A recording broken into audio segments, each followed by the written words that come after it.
بسم الله الرحمن الرحيم. الحمد لله رب العالمين، والصلاة والسلام على خير خلق الله محمد وعلى آله وأصحابه الكرام وتابعيهم بإحسان إلى يوم الدين. برزان خوشويستانم لخزمة تفسير سورة نياب، سورة التوبة، سورة منافق ناسي وكافر ناسية جيان بسر أبن دوای ئەوەی کە رب العالمين باسي أوها والله برزاني كردك وآخرون اعترفوا بذنوبهم خلطوا عملا صالحا وآخر سيئا. أوانا اعترافيان كربه هڵەی خۆیان کە دوا کەوتبوون لە جیهاد لە پێناوی خۆدا و لە خزمەت پێغەمبەر صلی الله عليه وسلم، کردەوەی چاکیان کردو لە جیهادەکانی ترا بەشداریان کردووە، کردەوەی خراپیان کردووە لەمەیانە بەشداریان نەکردووە، خوا جل جلاله لیان ئەبورێ و پێغەمبەری خوا صلی الله عليه وسلم هەمویان خۆیان بەستبووە بە کۆڵەکانی ناو مزگەوتی پێغەمبەرەوە صلی الله عليه وسلم خۆشەویستمان هاتکردنیەوە و خوا ئەمری پێکرد کە لە ماڵی ئەوان سەدەقەیەک چووکە بەهۆی ماڵەکانەوە دواکەوتون هەموو ماڵەکان هێناوە بەخشین، فەرمی ماڵەکان لێ وەرگرە و دوعایان بۆ بکە، دوعای تۆ سەکەن لەهم، ئینجا بزانە کە خوای گەورە تەوبەیان لێ قبوڵ ئەکا، سەدەقاتیان لێ وەرئەگرێ، خوای گەورە تەوابە، خوای گەورە ڕەحیمە. دەی وقل اعملوا فسيرى الله عملكم ورسوله والمؤمنون. ئیشکەن باش کابن لەناو ئومەتیشە، با ئومەت بە خراپەش باستان کە، ئێوە کاری خۆتان کەن، خەریکی عەمەل بن، خدا پێغەمبەری خدا صلی الله عليه وسلم والمؤمنون ئیمانداران ئێوە ئەبینن کابوو کردەوەکانی تۆ سەنگی مەحەکە بۆ تۆ. ئێمە لە زەمانێکە ئەژین سوبحان الله ئەگەر ئیماندارێ هەڵەیە بکە ئەوەندە بچووک سەیری ئەکەین، ئەوەندە بە نزم سەیری ئەو ئینسانە ئەکەین کە ئەنەما ئیتر تەواو. تەسەوور کەن جاری وا هەیە کەسێک ئەو هەموو چاکەی کرد و هەڵەیەکی کردو، هەموو ڕۆژی هەڵەکە دێتەوە بە چاکانی هەموو نەبێت لە پێناو هەڵەیەکە کە کردوێتی. دەی ئەوەتە ئەم هاوڵانە بەبێ عوزر دواکەوتن لە جیهاد لە خزمەتی پێغەمبەر صلی الله عليه وسلم، نەچونە ناو گەرماوە، تەحەمولیان نەکرد، نەچون شەیطان خەڵەتانی هەر شتێک نەفسی خۆیان زۆری بۆ هێنان کەچی خوا جل جلاله تەوبەیان لێ قبوڵەکە، وەریان ئەگرێتەوە، سەدەقاتەکانیان لێ قبوڵەکە، ئەفەرمێ کردەوەکەن تاوەکو ئیمانداران کردەوەکانتان ئەبێن دڵیان پاک ئەبێتەوە وبزانن وستردون إلى عالم الغيب والشهادة. ئەگەر لێرەش خەڵکی قسەی بەرامبەرکردن گوێ مەدەنێ ئەچنەوە لای حوزوری خدا جل جلاله فينبئكم بما كنتم تعملون. هەموو ئەو کردەوە جوانانەی کە لێرە کردوتانە خدا جل جلاله هەر هەموویتان پێ ئەڵێتەوە. عالمی غیب و شەهادە خوا جل جلاله ئەوەی کە ئاشکرایەوەی کە پەنهانە. زۆر کات ئینسان لە ئاشکرایە ئەکرێ نیفاقکە، بەڵام لە پەنهانە نیفاق ناکرێ، ئەکرێ هەندێک کردەوەکەی خۆت بە جوان پیشان بدەی، بەڵام ناوت کە خوا جل جلاله ئەیبینە هیچ مەجالێکی تیان نییە. ستردون إلى عالم الغيب والشهادة، يعني أي إيمان دانا كردوتان كرد ئاگاتان لە ناوە بێ کردەوەکانتان زۆر صادقانە لە دڵەوە دەرچێ، لە ئاشکراشە لە ظاهریشە لە پێش چاوی ئیمانداران بێ کردەوەکانتان فينبئكم بما كنتم تعملون. هەندێک لە عولەما ئەم ئایەتیان کردوتە دلیل کە ئینسانی موسڵمان هەموو شتێکی بەنهێنی نەبێ. سەمە زۆر کات ئەڵێن لە پێناوی ئەوەی تووشی ڕیان نەبی بەم دەسە ببەخشە بە ئەم دەسە و نەزانێ، ئەبەو شێوازە ببەخشە. بەڵام هەندێک بەخشین هەیە بە ئاشکرا بێ، بە ئیمانداران ببێن تا شاهیدی بۆ بدەن، چۆ شاهیدی ئیمانداران زۆر گەورەیە بۆ ئینسانی ئیماندار. ئەبێ کردەوەکانت ببینن، ئەبێ تۆ ببینن کە خەریکی چیت، جەماڵەکانی تۆ ببین، جوانیەکانی تۆ ببین، دڵیان پێ خۆشە بێ کە تۆ ئەبێن بە تاعەتەوە بە خواناسیەوە. هەندێک فەرمانە واجبەکان حرامە ئینسان بەنهێنی، مەسەلەن زەکاتە هەیە بڵێ وەڵا بەنهێنی تەوزیعیەکەم با کەس نەزانێ، نابێت. گومانت بۆ دروستە بێت لای خەڵک، ئەڵێن ئەوە زەکاتی نەداوە، بڕۆ بە ئاشکرا بیت. ئەگەر خەیری ترێ کرد سەدەقاتی تر خەی ناکە. دەی کەوابوو کردەوە لە ئینسانی موسڵمانە مەهماکان گوناهباری بێ، کردەوە زۆر گرنگە، سنگێکی مەحەکی زۆر گەورەیە. ئێمە زۆر کات لە مەسائلی کردەوە قسەکردن جوابی زۆر شت ناداتەوە، کردەوە جوابی زۆر شت دەداتەوە. تەلال ئەبوو غەزالە قسەیەکی زۆر جوانی هەیە، ئەڵێ فترەیەک لەم تۆڕە کۆمەڵایەتی و ئەمانە ئەڵێ فەزایەکی عەجایبە ئەم تۆڕە کۆمەڵایەتی و بە زمانە ئەڵێ شتانێکی زۆریان لەسەر من نووسی وتیان ئەرێ جوابیان نادەیتەوە وتم ئەو فەزایەکی ئازادە کێ چی ئەنووسێ با بنووسێ منیش کردەوەی خۆمەکەم و خەڵک وردە ئەبینێ ئەڵێ دوای فترەیەک ئەمانەی کە قسەیان پێوتم اینجا باشیان باسە کردم وقل اعملوا فسيرى الله عملكم ورسوله والمؤمنون إيمان داران أبينن ورده حتى أجر بحلشات شون دوای ورده چاگان روشن أبيت لقل أمانة كأمانة خوالي ورقرتن هشتا هندي هاول ما ونخوا عفوي نكردون أما دكس لميدان الجهاد واكوتون وخوا بوش وازع عفوي كردون خلطوا عملا صالحا وآخر سيئا سيدانا لم هاولانا هشتا وآخرون مرجون لأمر الله وكو أمان نشات نخوان بسنو يك عذر شان هنا يك عذر دو أتر وعلى الثلاثة الذين خلفوا تفسير أم آيات أكاتوا بالتفصيل كأوسها والله هشتا ماوا درسكاني دهاتوا بالتفصيل باسي أكين كخوا جل جلاله شون ليان خوش به وش عقوبيك أدرين ممكن إيمان دار عقوبة بدل لبين إيمان دارانا قسەی لەگەڵا نەکرێ وەکو پێغەمبەر صلی الله عليه وسلم قسەی لەگەڵا نەکردن عەزیەت بدرێ حتا وەکو ڕێکە بێت و ڕێک هەندێک ئیمتیحانمان هەیە ئیمتیحان بە بێدەنگی بە قسە نەکردن بەرامبەر کە زۆر گەورەیە یعنی جاری وهەیە باوشێک لە مناڵەکە عاجزە بێ بەس ئەوە قسەی لەگەڵا ناکە بێدەنگ ئەبێ سەیری ناکە ئەفەرمێ ئەچووم نزیکە بوومەوە سەلام ئەکرد دەنگم بەرزە کردەوە لێویان ئەجوڵان بەس من هیچ گوێم لێ نەبوو چاویان بەرز نەکردەوە بمبینن ئەچوومە بەردەمیان دەی بەشکم یەکێ سەیرم کرد سەیریان نەکردم ئەم سێ هەواڵە عقوبەیەکی زۆر قورسدران بۆیە لەم ئاەتە پیرۆزە فەرمێ وآخرون مرجون لأمر الله ئەمانە ڕەجا چاوەڕێی ئەمری خوا ئەکەن ئیما يعذبهم وإما يتوب عليهم ئەم ئاەتە ناڵێ خوا عەفویانەکە ئەڵێ یا عەزابیان ئەدا یا عەفویانەکە والله علیم حەکیم خوای گەورە خۆی عەلیمە دانایە زانایە دانایە عقوبەی ئەم هاوڵانە هەڵ ئەگرێ بۆ دواتر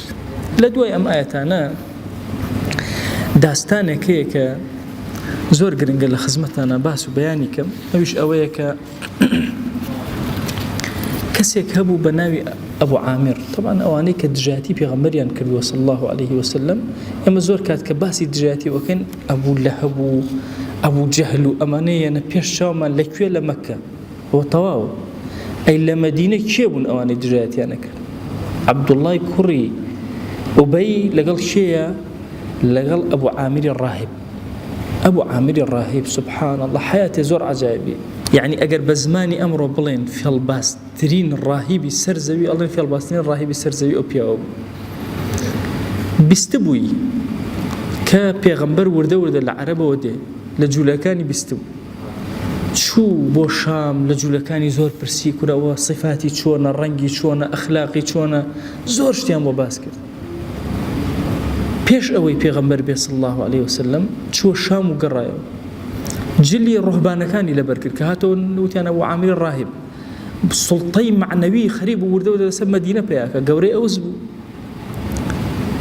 وردە هات هەوڵی ئەدا ئەو ئەخلاقانە لە خۆیان جێبەجێ کە یەهود و نەسارا وتبوویان وەی بڵێن پێغەمبەرە هەوڵی ئەدا محاولەی ئەکرد لە خۆی ئەگرتەوە وردە کاتێکی زانی پێغەمبەر صلی الله عليه وسلم هات و هیجرەتی کرد ئەویش چوو بۆ دەرەوەی مەدینە هاتە ناو مەدینە عينا وتي بوستوي لكتابة هاتوا لكتابة قديمة مهجري أو شون هجرتي أو يثريبة أو هاتوا أمش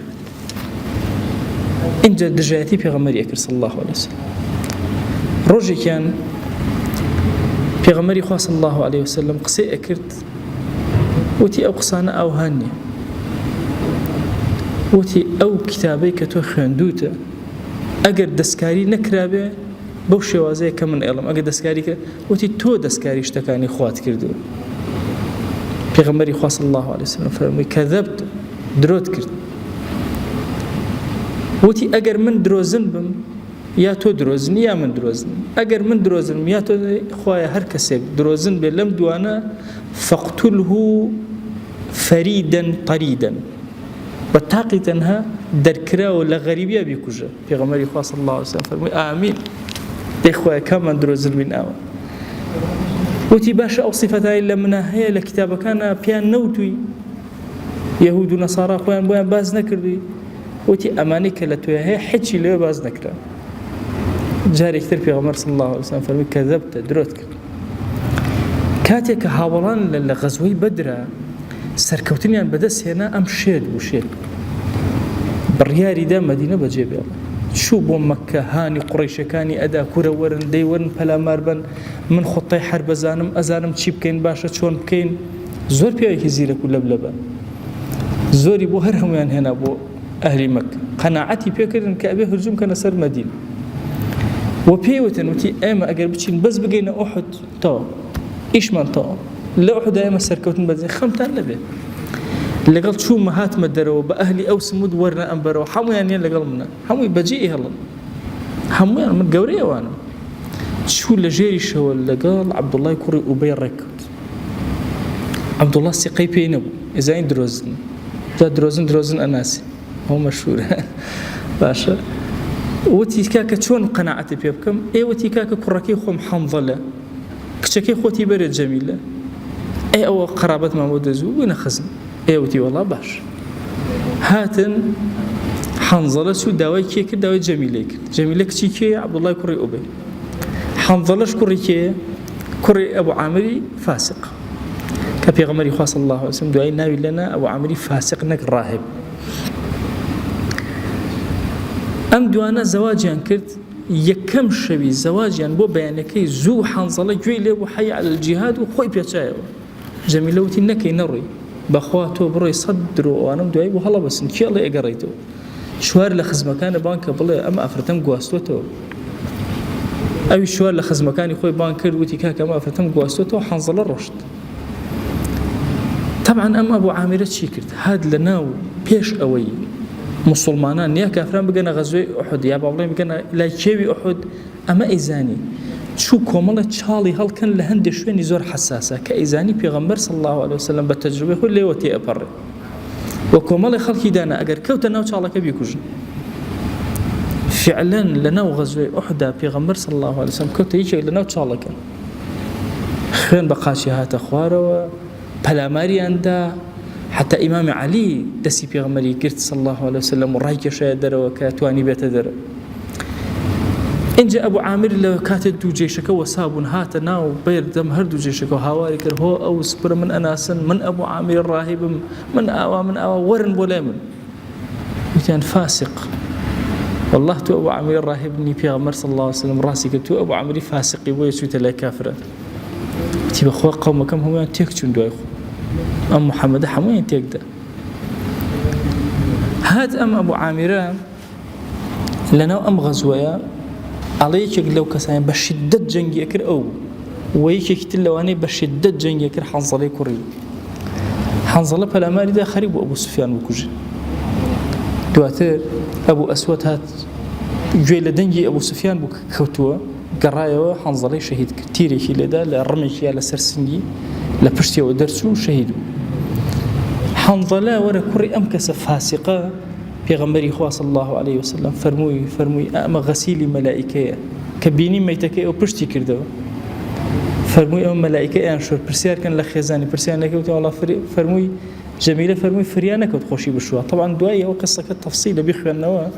كركان ابي هل لو شوا ويقولوا كركان في عطاء كان نبي عبد الله ابي دعاء لجنج حرار شهيد ابي والحال تفصيلات زور لنا او دعاء الى بيسا ام الى جوانه دروس ابي باوك شهيد دايك ديندار كرهي زور خواناسي شنب كعبد الله او تفصيلات زور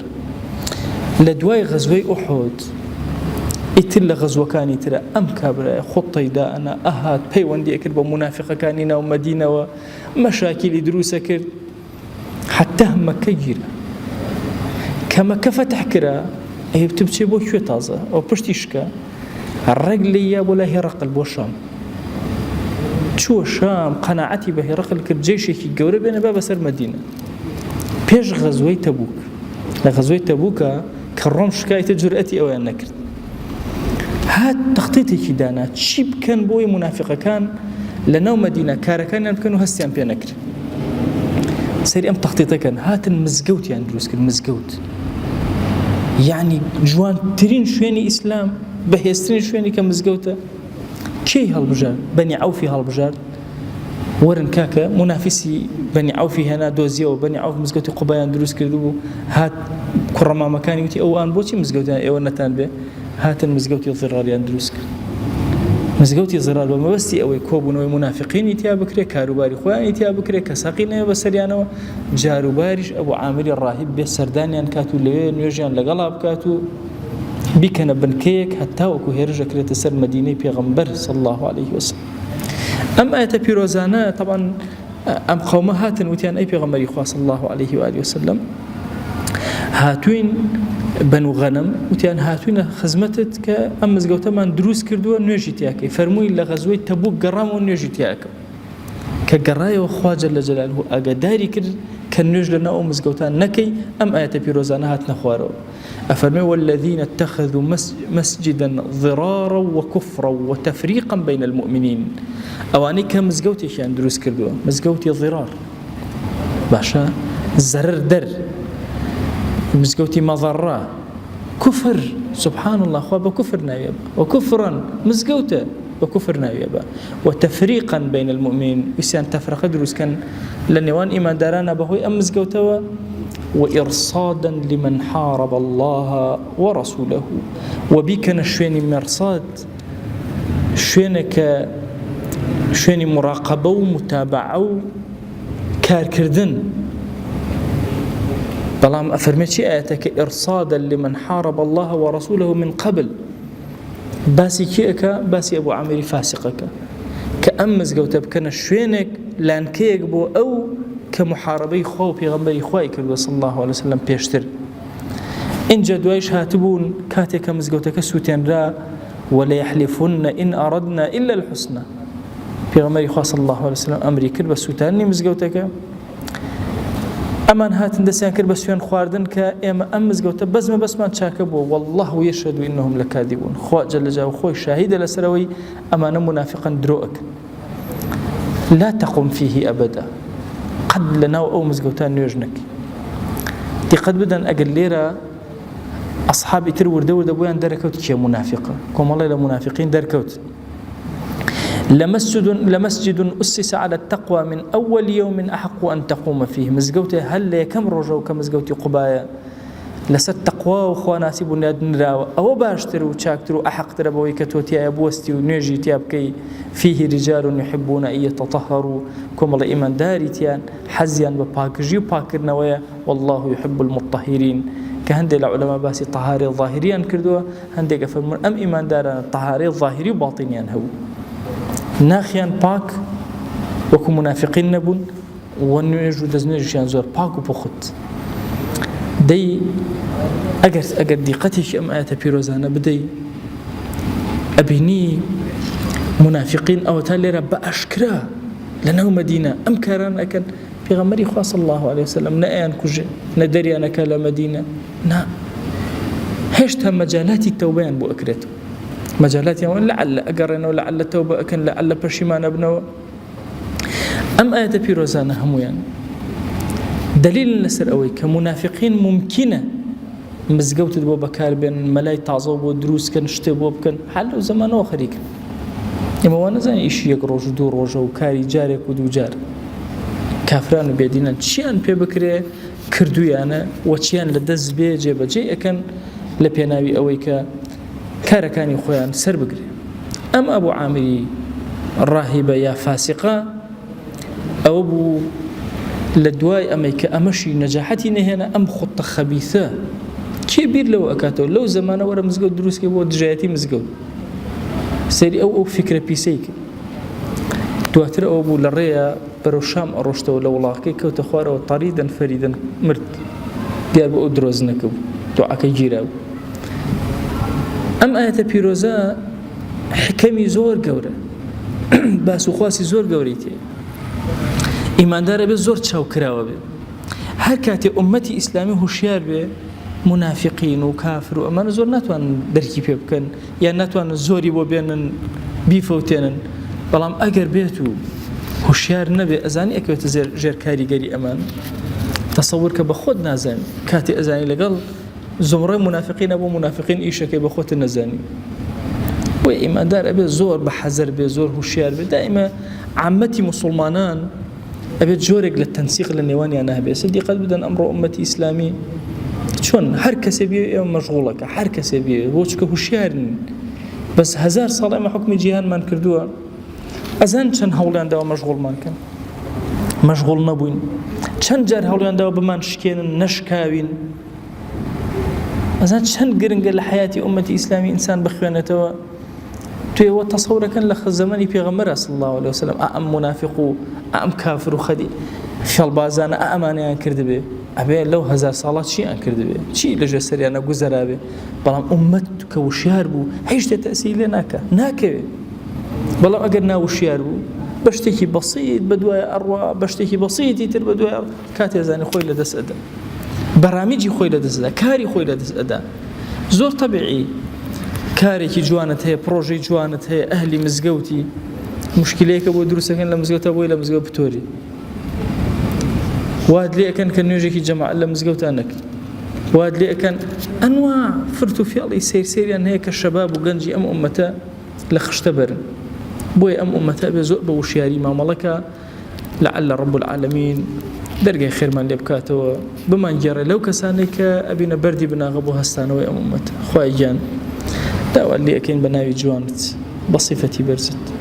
باسمي عظمت خوايا الرحمة بزي خود بسلمان ببارنا يا إلهي داول لي أكين مزجوتكان من باكرو خواجان ضلمان باكرو كفر ونفاق لمزجوتكان معنا مهلا يا إلهي داول لي أكين كفر ونفاق والرياء لضلمانا مهلا إخلاص من بيعطاك دري خير من ليبكرو الظالمان كبس الدجمنا كان معنا بمن كرا أو عبداني كهليان أبجيري بخزمتي دينك خوايا هلمان بجيرة خوايا هلمان بجيرة